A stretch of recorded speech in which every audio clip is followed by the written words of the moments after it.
All right, why don't we get started? Thank you everybody for joining. My name is Justin Bernstein. I'm the Director of Trial Advocacy at the UCLA School of Law, and I'm thrilled to be joined by my colleague. Hi, my name is Abby Heller, and I'm the Assistant Director of Trial Advocacy at the Drexel University Klein School of Law. UCLA and Drexel are thrilled to host the event. This is the College Mock Trial One-on-One National Championship. It's the Top Gun for college, and we are incredibly grateful that you're all judging.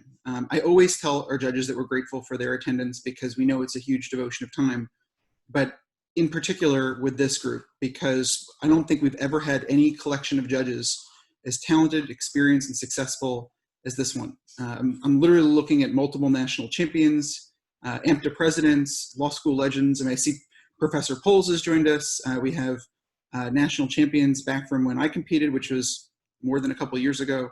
And when we sent out our list of judges to the competitors to identify whether they saw any conflicts, anybody who couldn't judge their round, the number one response we got was, oh my gosh, where did you get all these incredible judges? So from high school, college, and law school, we are incredibly grateful. Professor Heller is going to share her screen in a moment, and we'll give you an idea of what we're going to walk through tonight. If you have any questions as we're doing this, you can send them to either me or Abby in the chat. You can send them to everybody, or you can send them to us privately, whatever is easier for you. So this is, as I said, Trial by Combat, the one-on-one College Mock Trial National Championship. There are 6,000 students who compete in the American Mock Trial Association over the course of the year. More than 100 of them applied to this competition, and we took 16 out of the 6,000. They come from all over the United States. This is the third year we've done the competition, but there's one thing that makes this year's competition different than the others. This one's by Zoom. We are able to run the competition even without the ability to meet in person. There's obvious downsides to not being able to be in person, but there's also advantages. We never could have gotten a judge pool like you if we were in person. And so we're able to benefit from getting great judges from across the country. We're also able to include all participants regardless of whether they'd normally be able to travel to attend. So the four things I want to walk you through tonight, how we're going to do the judging by Zoom. Abby's going to talk to you about that, and then we're going to talk about how the competition works and how the scoring system works. All right, so let's go ahead and start with a couple logistical things that we want to go over for specific settings and just some how-tos for using Zoom to judge this competition. So the first thing that we're going to ask everybody to do is make sure you're using a laptop or an iPad. We want to avoid people judging on their phones because phone screens are pretty small and you're really not going to have a great view of the advocates to be able to evaluate their skills if you're judging on your phone. So please use a laptop or an iPad. Later this week, you're going to receive a link, a Zoom link that you're going to use for judging. If you're signed up to judge more than one round, it's going to be the same Zoom link the entire weekend. So you only have one Zoom link that you have to worry about. When it's time to log in, just go ahead and click on that link like you did for today's meeting, and you'll be ready to go. Once you click on that link, it's going to bring you into a main Zoom room like we're in now. We have 4 courtrooms that need to be running at the same time for this competition. So what we're going to do is use the breakout room function on Zoom to simulate those courtrooms. So you'll first log on to that main Zoom link. I will be there kind of checking everybody in, and then I'll send you to different breakout rooms when it's about time to start the trial. And after I send the judges to the breakout room, I'm then going to send all of the competitors and their second chairs to the breakout room. So the judges will arrive to the breakout room first. And we just wanted to give you a demo of that in case you have never actually used the breakout room function on Zoom. We wanted to give you an option of seeing what that's going to look like so you're prepared for it.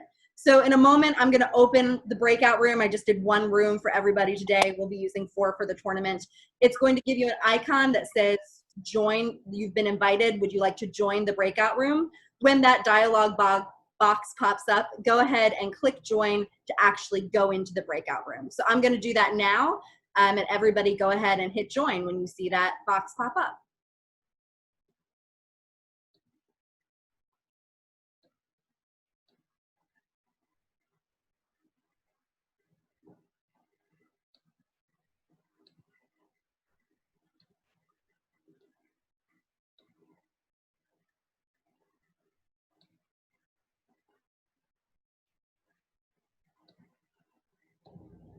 And there were a few of you that I didn't get before I made the breakout rooms as I was doing that. So I'm just going through and sending you there now. So you should get that icon in a moment.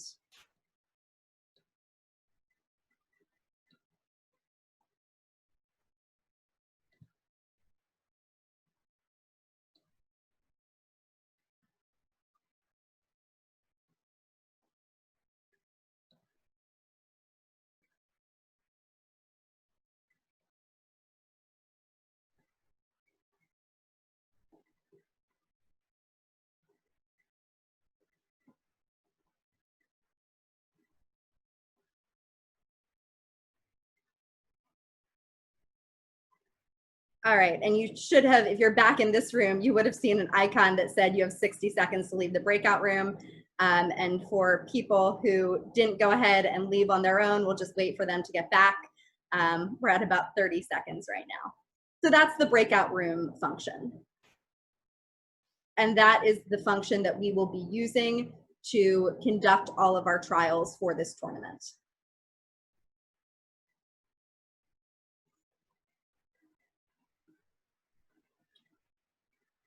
And it looks like we have everybody back. So that's what will be happening when you log on to Zoom. When it's time for the trials to start, I'll send you to the appropriate breakout room. All right, so the next thing we're going to talk about are your audio and video settings. So at the very bottom of your screen, you have the unmute option for your audio and the unmute option or mute option for your video. For scoring judges, we want you to have your video and audio muted during the trial, and then you can turn that on when you get to comments at the end. But for the entire trial, we want you to have that muted. For our presiding judges, and we've already asked people to be presiding judges, so if we've asked you to preside, you already know who you are. We want you to keep your video on at all times, but keep your audio muted unless you're going to be ruling on an objection. So the reason that we're particularly asking people to do this is sometimes if you don't have your audio muted, you'll get some background noise, and especially with the format of Zoom being switching to a screen when it hears somebody's voice, you may suddenly switch to a screen of not the advocate and it's a presiding judge or it's our scoring judge, and we really want the focus to be on the advocates the entire time. So we are going to ask you to keep that audio muted, presiding judges unless you're ruling, and scoring judges the entire time. Same with your video. And if you're wondering where those options are, if you haven't found them yet, they are down in the bottom left-hand corner. You see our yellow arrows there on the screenshot. And if you just click on the mute or click on the stop video, you'll get that red line through it, and vice versa. To unmute, you just click on it again. The next thing that we want you to do for your view of what you're seeing on the screen is hide on non-video participants. So I'm going to walk you through how to do that. If this is new to you, please follow along and do this with me. And if you know how to do it, follow along just because I'm asking nicely, and then your screen will be set up for the trial. So at the very bottom of your screen, at the start video icon, you're going to click on that up arrow and you're going to click on video settings on the menu that pops up. The next thing you want to do is when the dialog box pops up, you want to scroll down to meetings and you're going to check hide all non-video participants. And when you check that, you're going to have a check mark with the blue around it like you see on our slide. And what that's going to do is that the only people you're going to be able to see are the people who have their video turned on. So throughout the trial, the only people who should have their video turned on are the advocates, the witnesses when they're being a witness, and the presiding judge. And that way, all of the scoring judges are going to be hidden from your view. So you're not just seeing black boxes with people's names in them. You're actually seeing the people whose video is on. It's going to give you a better view for scoring the trial. And then there are 3 more things that we're going to go through that we're going to ask you to do. 2 of them are at the same spot on Zoom. It's speaker view versus gallery view. And the last thing is side-by-side mode. So when you are looking for speaker view versus gallery view, you want to look in the top right-hand corner of your screen. If it says speaker view right now, you are actually in gallery view, and you can click that to change to speaker view. Gallery view is when you see 20 boxes on the screen. You're looking at everybody that is participating in the call, and you might have multiple screens to scroll through. Speaker view is when you're just looking at the person who's talking. So if you're set on speaker view right now, you're only seeing me. We are specifically going to ask you to use speaker view during speeches and gallery view for the rest of the trial. This way, when you're on speaker view during the speeches, the only advocate that you have to worry about watching is the advocate who's speaking, who is giving their opening or closing. And we have some reminders for our presiding judges that they're going to receive to give you a reminder before the opening start to go ahead and switch to speaker view if you're not there, then switch back to gallery view for the rest of the trial and back to speaker view for the very end of the trial. And again, that's just up in the right-hand corner. You just click that speaker view or gallery view button to switch it back and forth. The last thing we are going to ask you to do is to set your Zoom to side-by-side mode. And you can see on my screenshot, that's how it's set up right now. On the left-hand side of the screen is a picture of Heisman, Justin's dog, looking like a very good boy in this picture. And then you see on the right-hand side of the screen are the picture of the participants, Justin and I on this screen, on this screenshot. So we want you to click on View Options to set to side-by-side mode. And if you do this right now, you don't have to go and change your settings. It will be set. Zoom will save this setting for you. So go ahead and click on View Options up at the top of the screen. Get that drop-down menu. Click on side-by-side mode. And what's going to happen is you'll see a bar that comes down the center of the screen. And that bar may actually be over here. That's kind of what Zoom defaults to. But what you can do is put your cursor on that bar and drag it to the center so that you have the screen split 50-50.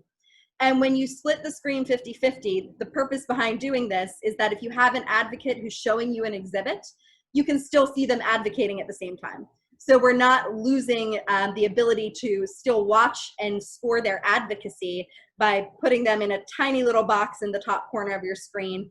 Instead, in side-by-side mode, you're going to get the best advantage point to view the exhibit that's being shown, as well as the advocate as they're speaking and the witness as they're speaking if it's during an examination. So those are all of the Zoom settings. I will just pause right here and see if anybody has any questions. If you do have any questions, feel free to go ahead and put them in the chat.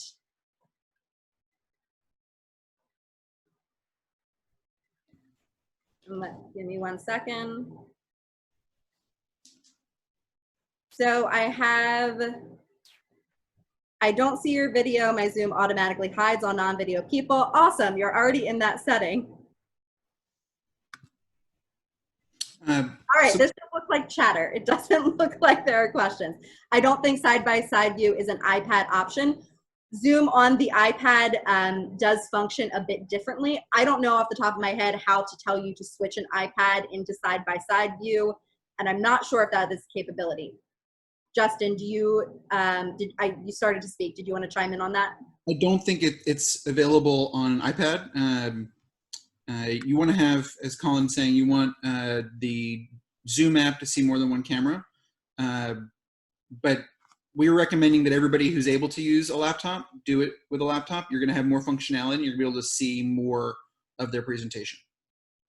And then we had a question that I'll just say, we're going to get to it later in the presentation. If a technology question, if a competitor cuts out mid-presentation and comes back in, what's the best way to evaluate? We'll get there. We have a presentation point on that. And I actually think that's coming up next. So Justin, why don't you take over how the competition works? Great. So let's go to our next slide. Okay, so this format is a little bit different than the others you've likely judged. The students get 24 hours before the first trial. So the reason we're not even sending the case to you all right now is that the students don't have it yet. Friday morning, they get the case 24 hours before round one, and the trials are one-on-one in their format. That is, it's one lawyer for the prosecution, one lawyer for the defense. They're each going to call one witness. Each lawyer has a second chair. We've added that position this year because it's on Zoom, and that person is sort of a silent co-counsel. They're there to show exhibits. So if you're wondering how an attorney's standing up using their hands and all of a sudden there's exhibits appearing on screen, it's because their teammate is doing the magic. Every competition has different rules regarding invention of fact. Our competition has stricter rules than most most of you who've done college mock trial are familiar. It's more similar to law school competition. The rule on direct examination is that they cannot invent material facts. I say material because if the witness wants to present some background information about where they grew up or why they have the accent they have or how they used to be a clown and volunteer at birthday parties, that's fine. We don't think that advances any material facts. But if it's material, if it's the kind of thing that affects the merits, then they have to stick with what they're given. And the rule on direct exam is really simple. It has to be in their witness statement or a necessary inference, not a reasonable inference, not wish it were true, not could be true, not, hey, it'd be really nice if it were true. It's got to be there or be obviously true based on their statement. That's a strict standard and that's intentional. On cross-examination, however, the rules open up a little bit. And now if a witness is asked a question on cross to which their affidavit is silent, they have a lot more reign on cross because an attorney shouldn't be able to benefit by asking a question to which he doesn't know the answer. So if an attorney asks a question not covered by the witness statement, the witness can give any answer she wants as long as, one, it's responsive to the question, and two, it doesn't contradict the witness statement. So I'll pause there to see if there's any questions on invention of fact, because there's always questions on invention of fact. We expect that the trials will be quick. The students are given very strict time limits, and it's only one witness per side. So the average trial in this competition is about an hour to an hour 15. So you should be able to get through it pretty quickly. And go to our next slide. Okay, so this year's case I mentioned is criminal. For our presiding judges, note that most of the exhibits are pre-admitted, not stipulated admissible, pre-admitted. They're already in evidence. And the reason we do that is we want the students to be able to focus on using the evidence they have at this level. These are the top 16 competitors. We don't want them to spend all their time on authentication, particularly over Zoom. And we're going to send you a link to the case on Friday. You don't have to read it. We were telling the students that many judges will not have read it. But if you want to read it, you're certainly welcome to check it out. A couple questions I see in the chat about invention of fact. Do we penalize the witness or the directing attorney for inventions of fact and direct? That's from All-American Rayan Bamier. Great question, Rayan.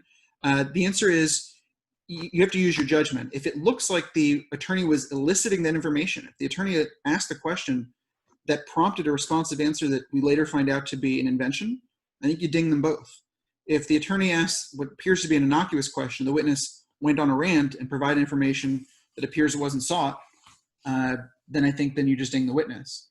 But you should be able to tell what's happening. And we don't expect this is going to be much of an issue. The students have been really well, I shouldn't say really well instructed. They've been instructed clearly and multiple times to stick to the witness statements. Zach asks, presumably redirect bends to whatever is reasonably said by the witness on cross. That's right.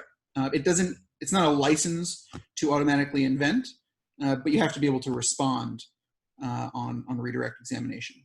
Good questions. And Ryan and Zach, you'll both be at YLS. Okay. So let's go to our next slide. Okay, a few notes for our presiding judges. And I'll skip a few things that I normally say because all of you have done mock trial judging before. It's a closed universe. The federal rules of evidence apply. So they shouldn't be citing case law or anything outside the fact pattern. Presiding judges, let them argue a little more than they get to argue in real life. So that way you can evaluate their ability on objections. But we don't need to have 7 back and forths on whether a question was leading. Constructive sidebars, so you don't have to ask that something be outside the presence of the jury. We're just going to pretend the jury's not there when there's an objection. Because witnesses cannot be recalled, the scope of cross is not limited to the scope of direct. So cross is unlimited, subject to the rules of evidence. The only motions that are permitted are a motion to strike and a motion to sequester witnesses under Rule 615 constructively. They may not ask for a recess, and that's because the trials are quick. We want them to be quick for your benefit. If a judge needs a break, please let the presiding judge know, and we can try to do that. But we'd recommend trying to go through the trial without a break. That's usually been doable in the past. The students are not allowed to ask for a break unless it's an emergency. An emergency does not include, I really like time to prepare my closing argument. Judge Lucky asks, is there a time when the objection to invention of fact must be made? So there's no objection to invention of fact. We're using law school rules, real life rules. You don't say objection, liar, liar, this witness's pants, they are on fire. Instead, you have to impeach on cross-examination. So an invention on direct is dealt with an impeachment on cross. Okay, so let's go to our next slide on scoring. So how does our scoring system work? We like to call this the easiest scoring system ever. And you're going to get your ballot for that round about an hour before trial. So look for that in your email. And Abby's going to open up a ballot right now so we can take a look what the ballot looks like. And you'll see why I say it's the easiest scoring system ever. So let's scroll up just a little. Awesome. So you put in your name, and then you click which round you're scoring. And so there you can see it's a drop-down box. You pick which of the two attorneys you're seeing. So there's Marsha versus Johnny. Okay, that's a pretty high-level round. We scroll down, and you're not assigning any scores. No 1 to 10, no is this a 7 or an 8. You're just picking who is better in each category. You can't give somebody 2 check marks. You can't say, wow, that was a really great opening, I'm going to give her 2 check marks. You can't say it was a tie, I'm going to give them each a check mark. Not only is it not allowed, the score sheet won't let you do it. So the first 4 are straightforward: opening, direct, cross, and closing. The last 3 I'll say a little bit about. On objections evidence, you're evaluating not only the objections they make and how well they argue them, but any objections you think that they missed. On use of exhibits, we're talking about how well they use the exhibits in the case file. That's particularly important in a Zoom format where we want to see them be able to use the technology. We've included lots of media exhibits in this case: photos, maps, videos, and you want to see how well they do that. And finally, theme and theory is not just for speeches, but how well they incorporate that theme and theory throughout their case. So you check those 7 boxes, you scroll down, and now we see that you can leave feedback for the prosecutor or for the defense attorney. You'll see these are optional boxes, so feel free to fill these in. Feel free to leave them blank. Whatever you want to do is up to you, and we'll get this information to the students during the competition. The witnesses are scored in 3 categories. Again, it's head-to-head, no scores, just check marks. Realism is how authentic you thought the person was. Engagement is their level of energy, enthusiasm, charisma, how much they made you want to listen to their testimony. And credibility is the credibility of the portrayal, not the character as written. So if a witness has a criminal conviction, if a witness has a perjury charge in their background, that doesn't mean that the person playing the role loses the check mark. It's how responsive they are on cross, how biased they seem, whether they seem like they're being evasive or whether they're answering the question. You can leave comments for the witnesses there, and we're almost done. So the last 2 boxes, you're going to check which second chair did a better job. We're going to have an award for the second chair who you thought did a better job of displaying the exhibits on screen. And then you can leave comments for us, things that we can improve, like, hey, it's really a bummer that you didn't send us food. Usually we get food at mock trial tournaments. Okay, and so you hit submit there, and make sure you don't close that until you hit submit, and the next screen will come up and tell us that we submitted it properly, or at least it should. That is loading slowly. There we go. So now it's been recorded. And once we have everybody's scores, we can go back to that PowerPoint. But once we have everybody's scores, we'll let the presiding judge know that they can start comments. And so we'll be monitoring those scores come in. Usually at mock trial tournaments, we say don't make sure you score as you go. Here, you can't actually score as you go. You can't identify who gave the better direct until you've seen both directs and so forth. I want to note that you should score candidly. We say no pity points. What that means is there's a tendency to say, well, they both did a great job. I'll make it 4-3. I'll make it 5-2. If you think it's 7-0, if you think it's 6-1, we want you to score it that way, because the first tiebreaker when we determine who advances to the semifinals is the number of check marks earned. So if you think it's a blowout, score it as a blowout.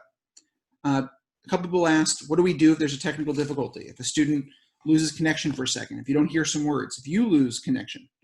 The answer is, if it is a small issue, if you lose a few words here or there, if you miss a minute of a cross-examination, then I think you're fine. The question is, were you meaningfully able to compare each competitor in each category? So if you lose a whole opening statement, I think you can't complete the ballot, and just let us know. But as long as you're able to meaningfully compare both competitors in every category, we ask that you complete your ballot. If there's a small technical issue, we'll take a pause. If there's a bigger one, then the presiding judge or the bailiff in the trial is going to let us know, and we'll jump in, we'll deal with it. Let's go to our last substantive slide. At the end of the trial, you're going to submit your ballots. We'll let you know when all of them are in. We expect a lot of judges in these trials, and the trials are running on a tight schedule during the day because all the competitors are going to play all 4 roles during the course of the tournament: prosecutor, defense attorney, prosecution witness, and defense witness. And so if everybody were to give extended comments at the end of trial, it would be difficult to stay on schedule. So for that reason, and for even bigger reason, we're going to ask you to keep your comments short. And the bigger reason is they literally will not be doing these roles again. No witness will ever play the same role twice. And the only students who will do the attorney roles twice are the 4 out of 16 who advance to the semifinals. And they'll get your written comments anyway. So presiding judges, please have everybody limit their comment to their favorite single moment from trial for the lawyers. Okay. So I think we head to questions now. Let me see what questions are in the chat. Jacob Moore says, our motions, when we say motions that are allowed, the only motions that are allowed are 615, motion to sequester, and a motion to strike evidence that's been excluded. They don't get pretrial motions or motions in limine. Jabari asks, are objections during closings permitted? Yes. Openings and closings, they're allowed to make objections just like they could in real life. And there's no limitation there. Are the scores weighted 70-30 toward attorney performance?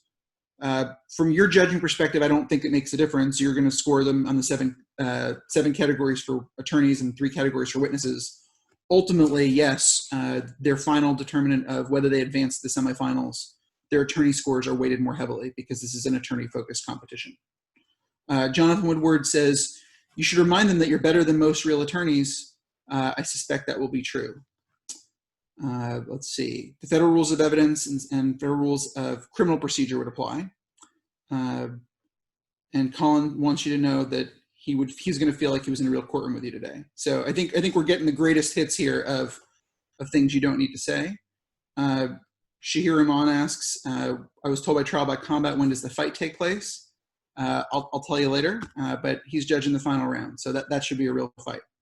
Other questions that people have, they can drop in the chat. Great, I think we can, Jess asks, is there a sword this year? Yes, the winner gets an engraved sword that has their name and trial by combat national champion. As I said last year, the engraved sword is what happens when I have a budget and no oversight. Okay, well, if there are no other questions, we will simply say thank you so much. You're going to be getting an email from us on Friday.